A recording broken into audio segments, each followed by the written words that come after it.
Cuando uno hace la evaluación de estos últimos 10, 15 años, yo creo que ha habido distintos momentos de la administración de la política cultural, en un sentido de la administración de las medidas que hacen a la cultura de un país. Ha habido momentos buenos, acertados, pero en los últimos tiempos yo creo que ha habido un estancamiento o una especie de no saber qué hacer. En este sentido, la literatura es tan importante como la música, como la pintura, como el cine, y la literatura no es ajena a todo un sistema de medidas culturales que a su vez tienen una relación directa con la educación. Entonces son dos puntos que articulan educación y cultura.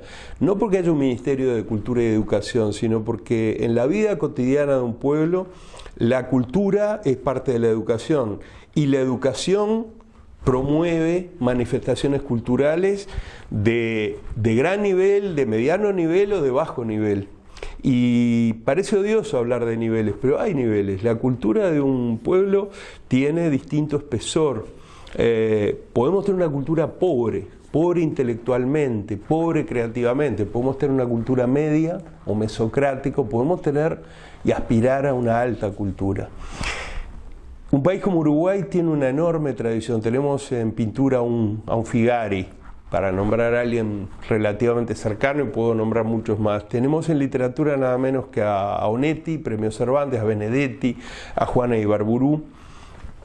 Yo creo que estos nombres que yo estoy citando, en este momento se verían obligados, como se vieron por otras circunstancias, se verían obligados a emigrar. Se verían obligados a pelearla. Pasan cosas absurdas desde un punto de vista burocrático.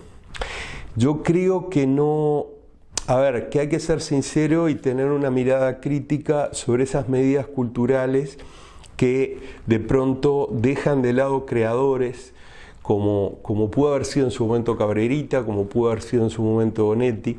Y no digo tomar al creador individualmente, sino insertar el rol de ese creador en una sociedad, que no sea el último orejón del tarro. Estoy hablando de músicos, estoy hablando de poetas, estoy hablando de pintores, y me da la impresión que hay un status quo ahora, en la medida que status quo significa un nivel que no va ni hacia arriba ni hacia abajo, y que en determinado momento uno percibe como creador que hay cierta desorientación. La desorientación tiene que ver con entender de pronto que la cultura en general, la literatura, pero la cultura en general, las creaciones culturales, son una gran inversión, son una inversión en educación. Se ha avanzado en algunos premios que tienen además la publicación.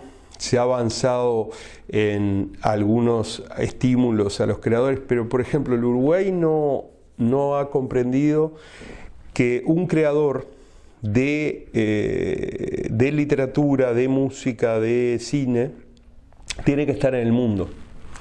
En ese sentido, yo tengo la enorme satisfacción de haber podido hace mucho empezar a salir por Latinoamérica, empezar a publicar en otros países, pero tengo para mí que hay muchos creadores que no tuvieron la misma suerte y que de pronto el Uruguay no comprende como gobierno, como inversión de Estado, que estar en el mundo, que la literatura uruguaya, que la música uruguaya, que el cine uruguayo esté en el mundo, es un modo de mostrarnos, pero además de invertir, y que eso se revierta en términos educativos hacia el interior del Uruguay. Esa es una mirada, yo decía hoy, que puede parecer crítica, pero es realista. Justamente yo creo que la aparición en la Feria del Libro de Buenos Aires de muchos escritores del Uruguay a través de la ciudad de Montevideo es un modo de acercar un mundo que está muy cerca y sin embargo en los últimos años, en las últimas décadas, la relación no ha sido tan fluida. Es más, en literatura en particular ha sido bastante interrumpida, bastante desigual. Nosotros, obviamente yo he presentado libros en Buenos Aires, he ido a dar conferencias, he ido a dar seminarios, pero la relación no es tan fluida como lo era en la época de un Mario Benedetti o como lo era en la época de un Onetti, que de hecho trabajó y vivió en Buenos Aires. Me da la impresión que se ha interrumpido. Y si eso lo llevamos a otras capitales de América Latina, en términos culturales, en términos de creación, creo que no se ha comprendido que la inversión en educación y cultura es una inversión. O sea, tiene un retorno. Y es un retorno aparentemente en capital simbólico, pero también en capital real. Ningún país puede estar en el mundo sin y colocar sus productos, vender sus vinos, vender sus lanas, vender sus carnes, su software, si a la misma vez no construye una identidad cultural y la pone en el mundo. Eso me parece que es una prioridad y un debe, está en el debe, hay que hacerlo, hay que incrementarlo. Bueno, yo creo que no depende de la Cancillería o del Ministerio de Relaciones Exteriores o del Ministerio de Cultura, depende de una voluntad que es interministerial.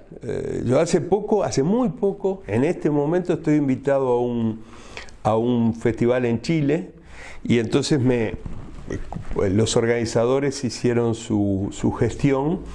Y bueno, se planteó que iba a hacer una generosa colaboración con el traslado a nivel de Cancillería, pero lo que iba a ser algo muy positivo terminó siendo de una burocratización enorme. O sea, un creador no puede tomar 6 presupuestos, llevarlos, esperar que se los aprueben, comprar de su dinero y después esperar que le devuelvan una parte. Me parece que es una cosa que tiene, es decir, el creador no tiene que tocar un peso, en el sentido, no tiene que rendir cuentas, tiene que haber una inteligencia desde los poderes para darle al creador la posibilidad, porque si no nos convertimos nosotros en burócratas. Y no tenemos tiempo de escribir, no tenemos tiempo de hacer música, no tenemos tiempo de componer. Esto suena a queja, pero en realidad lo que planteo es esto. Creo que hay que poner sensibilidad e inteligencia. Y no pasa solo por un Ministerio de Educación y Cultura o por una Cancillería, que además han hecho cosas puntuales muy importantes. Pasa por una conciencia a nivel de ejecutivo y de legislativo de esa importancia. Nosotros tuvimos hace muchos años una Juana de América, una Juana de Ibarburu, que fue candidata nada más y nada menos que al Premio Nobel. Eso no significa nada más que este país fue capaz de tener esa figura. Fuimos capaces de tener un Juan Carlos Onetti, pero ese Juan Carlos Onetti obtuvo el Premio Cervantes exilado en España.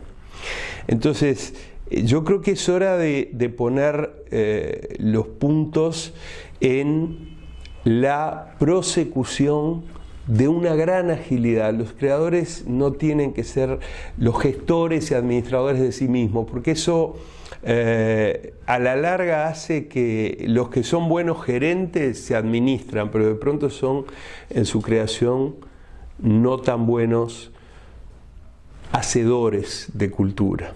Entonces ahí tiene que haber una inteligencia entre los poderes y los creadores, y tiene que haber mucha menos burocracia, mucho más ágil el diálogo.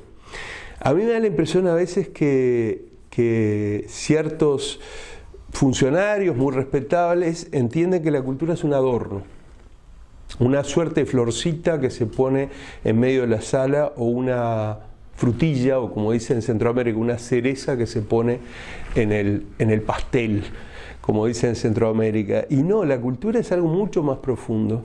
En ese sentido yo creo que es bueno, y vamos a lo positivo, es bueno este diálogo, es bueno que se haga una presencia integral en una feria internacional del libro, porque eso, por ejemplo, nos trae a ese mundo tan distante que es Buenos Aires y nos lleva a ese mundo tan distante.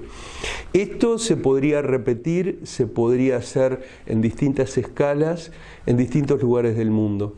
Yo creo que esa agilidad para armar ese nexo entre los funcionarios, los burócratas y los que trabajan, que siempre son independientes, los que trabajan en creación, sea un ágil diálogo.